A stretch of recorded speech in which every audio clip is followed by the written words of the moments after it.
Assalamualaikum. Hari ni kita berada dekat FRF Performance. Ada lagi sebiji bang. Lepas sebiji Hyundai Starex.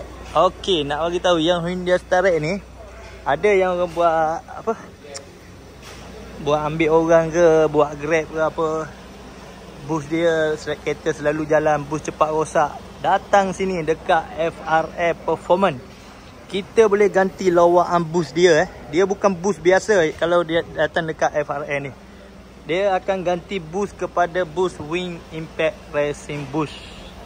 Untuk pengguna Hyundai Starex. Body dia besar, bus dia lembut. Bila kita bawa, dia cepat rosak, cepat pecah. Dan kita rasa beralun kereta tu. Okey, dekat sini kita boleh tengok perbezaan bus dia. Okey, contoh.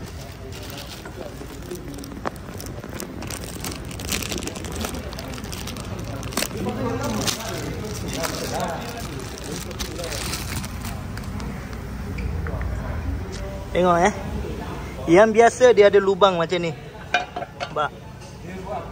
Dia datang dekat FRF Performance, masuk yang Wing Impact Racing Bus.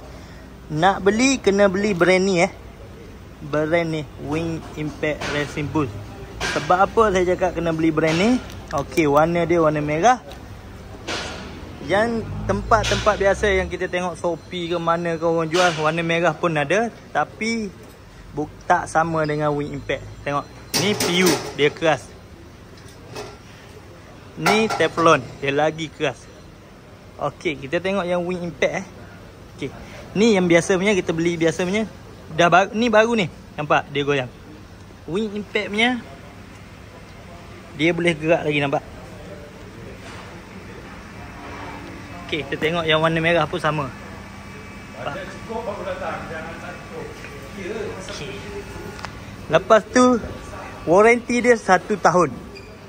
Warranty 1 tahun. Dan ramai orang nak tengok macam mana barang selepas pakai Okey, yang ni kita baru buka daripada kereta customer. Yang ni dia dah pakai 3 tahun 3 tahun macam ni lagi.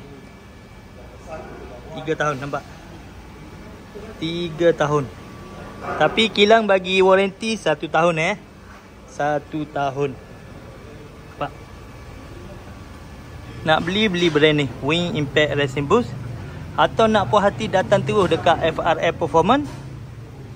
Bawa kereta sebab dia orang ada jet, tengok. Ni semua tukar bus ni semua ni. Bawa kereta. Cakap nak tukar bus Wing Impact Racing Bus. 100% ketepatan semasa membelok. Jepun quality. Nak bus yang original pun ada juga, bagi tahu saja. Tapi sekarang ramai orang cari bus ni lah. Yang original pun banyak. Tengok. Original bus. Ada je. Tapi bila dah datang sini, orang tak masuk dah original. Sebab apa? Bila kita tukar bus ni, dia tak akan merosakkan part-part lain Tak akan rosak part-part lain sebab bus ni dia tak keras sangat. Dia keras sikit pada original. Tengok, Wellfire.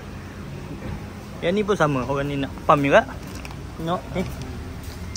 Ni duduk sini, besar duduk sini. Wellfire. Okay, share video ni